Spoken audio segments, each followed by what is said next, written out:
राधे राधे मेरे प्यारे दर्शकों, मैं आपकी ज्योतिष मार्गदर्शिका आचार्य आस्था भारद्वाज। आज के इस विशेष वीडियो में हम बात करने जा रहे हैं मेष राशि के प्रेम राशिफल के बारे में, यानी अगस्त 2026 मेष लव राशिफल आपके लिए कैसी स्थिति लेकर आ सकता है। मेष राशि वालों को ऐसे क्या उपाय करने चाहिए जिससे वे अपने वैवाहिक और प्रेम जीवन की कठिनाइयों से छुटकारा पा सकें। तो चलिए विस्तार से वीडियो को शुरू करते हैं। दर्शकों, क्या इस समय आपकी लव लाइफ में कुछ बहुत अजीब और उलझा हुआ चल रहा है?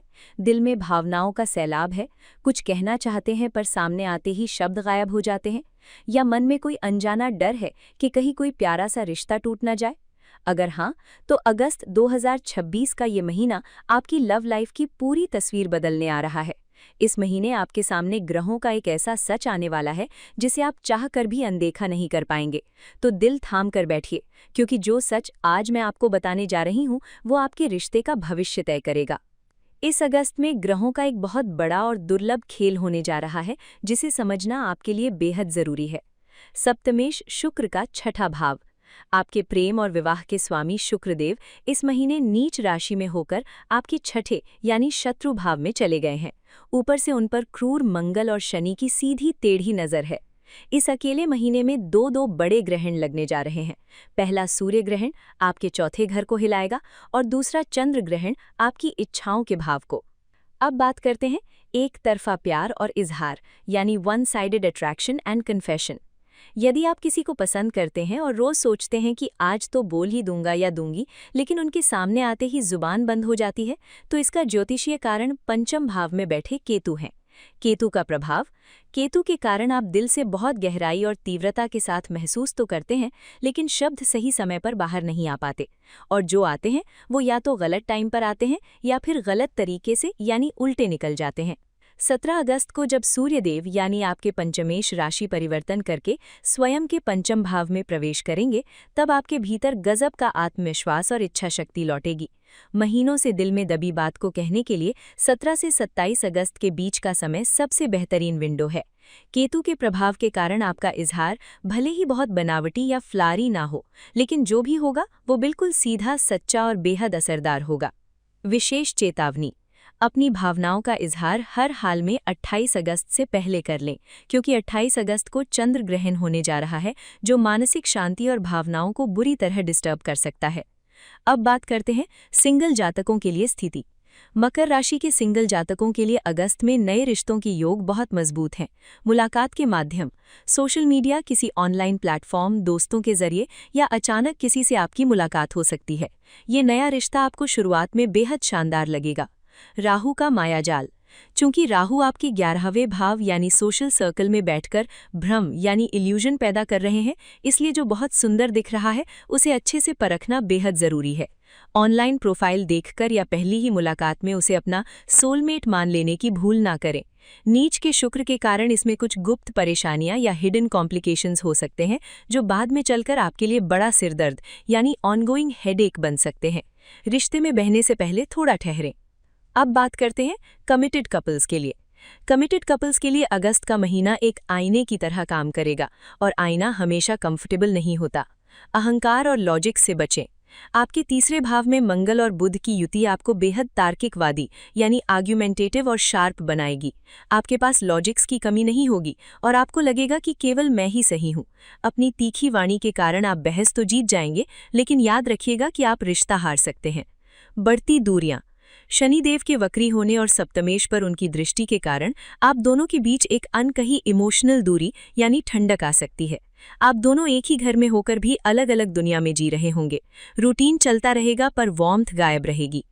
12 अगस्त के सूर्य ग्रहण का असर, चतुर्थ भाव आपकी और आपके पार्टनर की प्राइवेट दुनिया यानी घर की चारदीवारी है।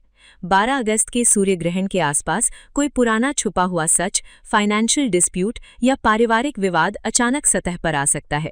इससे घबराएं नहीं, ये एक हीलिंग का जरिया भी बन सकता है। बस आपको ओवर रिएक्ट करने से बचना है।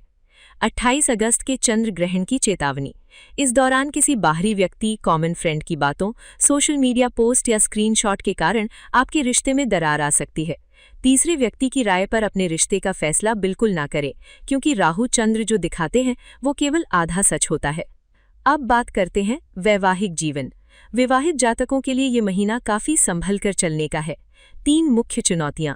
सप्तमेश शुक्र के छठे भाव यानी विवाद और विरोध के भाव में नीच के होने और उन पर शनि मंगल की दृष्टि पड़ने के कारण मैरिड लाइफ में मुख्य रूप से 3 समस्याएं आ सकती हैं। ईगो क्लैश और तीखी बहस, पैसों को लेकर अनबन या विवाद, आपसी इंटीमेसी में भारी कमी, पुराने घावों का उभरना। वक्री शनि आपके पिछले महीनों या वर्षों के अनसुलझे मामलों और पुराने घावों को दोबारा कुरेद सकते हैं। ये दर्दनाक जरूर होगा, लेकिन उन्हें हमेशा के लिए सुलझाना भी जरूरी है। 12 अगस्त की क्रिटिकल डेट। 12 अगस्त के सूर्य ग्रहण के आसपास प्रॉपर्टी, गाड़ी या घर से जुड़ा कोई भी बड़ा लीगल या फाइनेंशियल डिसीजन भूल कर भी ना लें। अपनी माँ या ससुराल पक्ष को लेकर मन में कोई भी फ्रस्ट्रेशन हो तो इस डेट के आसपास ब्लास्ट ना होने दें। शांत रहकर ऑनेस्ट कॉन्वर्सेशन करें, यानी सच्ची बातचीत करें, कॉन्फ्रंटेशन नहीं, टकराव नहीं। अब बात करते हैं ब्रेकअप, सेपरेशन और गुप्त संबंधों की चेतावनी। ग्रहण की तिथियों पर फैसला ना लें। यदि आपका रिश्ता पहले से ही नाजुक दौर या सेपरेशन की तरफ बढ़ रहा है तो ये महीना किसी अंतिम छोर पर पहुंच सकता है। 2 बड़े ग्रहण होने के कारण मिडिल ग्राउंड खत्म हो जाएगा, लेकिन याद रखें कि 12 या 28 अगस्त यानी ग्रहण की तिथियों पर कभी भी ब्रेकअप या तलाक जैसा कोई अंतिम फैसला ना लें। ग्रहण के समय लिए गए फैसलों पर बाद में 80% लोगों को गहरा पछतावा होता है। कोई भी बड़ी बात होने पर कम से कम 72 आवर्स का समय लें, मन को शांत करें और फिर निर्णय लें। छठे भाव में नीच के शुक्र और 11वें भाव में राहु का होना आपको सोशल मीडिया या वर्क प्लेस पर किसी एक्स्ट्रा मैरिटल अफेयर या वर्जित गुप्त आकर्षण की तरफ धकेल सकता है। यदि आप ऐसे किसी रास्ते पर हैं तो संभल जाएं। 12 अगस्त का सूर्य ग्रहण आपके चौथे भाव में हो रहा है, जो एक्सपोजर का ग्रहण है। आपका ये छुपा हुआ रिश्ता घर परिवार के सामने उजागर हो सकता है, जिससे पारिवारिक शांति पूरी तरह भंग हो जाएगी। 28 अगस्त के चंद्र ग्रहण के प्रभाव से किसी एक्सीडेंटल स्क्रीनशॉट, चैट या करीबी मित्र के खुलासे के कारण आपका ये सीक्रेट पब्लिक हो सकता है। अपनी सामाजिक प्रतिष्ठा को दांव पर ना लगाएं। अब बात करते हैं अचूक ज्योतिषीय उपाय के बारे में। अगस्त 2026 के इस कठिन समय में अपने प्रेम और वैवाहिक जीवन को सुरक्षित रखने के लिए मेष राशि वाले ये उपाय जरूर करें। नीच के सप्तमेश शुक्र और केतु की शांति के लिए प्रत्येक शुक्रवार को मां दुर्गा के मंदिर में सफेद रंग की मिठाई का भोग लगाएं और शुक्रवार को छोटी कन्याओं का आशीर्वाद लें। चतुर्थ के सूर्य ग्रहण दोष निवारण के लिए 12 अगस्त को ग्रहण काल के बाद तांबे के पात्र, गेहूं और लाल मसूर की दाल का दान करें। प्रतिदिन आदित्य हृदय स्तोत्र का पाठ करें। वक्री शनि और लग्न की मजबूती के लिए शनिवार की शाम को पीपल के वृक्ष के नीचे सरसों के तेल का दीपक जलाएं और हनुमान जी को सिंदूर और चोला अर्पित करें। राहु और चंद्र ग्रहण की शांति के लिए 28 अगस्त को ग्रहण समाप्त होने के बाद किसी जरूरतमंद को चावल, चीनी या सफेद वस्त्र का दान करें। संक्षेप में समझें तो अगस्त 2026 का महीना मेष राशि वालों को एक बहुत बड़ी चॉइस दे रहा है कि रिएक्ट करना है या रिस्पॉन्ड करना है। रिएक्ट करने वाले लोग इस ग्रहण काल में गुस्से में आकर अपने बने बनाए रिश्तों को तोड़ बैठेंगे।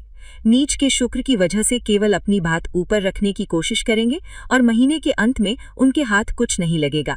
इसके विपरीत रिस्पॉन्ड करने वाले लोग 17 अगस्त के बाद बनने वाली सूर्य गुरु की शुभ स्थिति का लाभ उठाएंगे, ग्रहण की तिथियों पर पूरी तरह मौन और धैर्य रखेंगे और केतु के संयम को समझेंगे। आप मेष राशि के जातक हैं। आपके राशि स्वामी पराक्रमी मंगल देव हैं। एक सच्चे योद्धा और सेनापति की सबसे बड़ी खूबी यही होती है कि उसे पता हो कि कौन सी लड़ाई लड़नी है और कौन सी लड़ाई को पूरी तरह छोड़ देना है। इस महीने अपने रिश्तों को प्रेम और सूझबूझ से जीते, न कि बहस से। मेरे प्रिय दर्शकों, याद रखें कि हर व्यक्ति की कुंडली के ग्रह और उसकी महादशा अलग होती है। यदि आप करियर, विवाह या स्वास्थ्य को लेकर किसी गंभीर उलझन में हैं, तो व्यक्तिगत कुंडली विश्लेषण ही आपको सही मार्ग दिखा सकता है। फिर मिलेंगे एक और नई वीडियो के साथ। धन्यवाद। जय माता दी।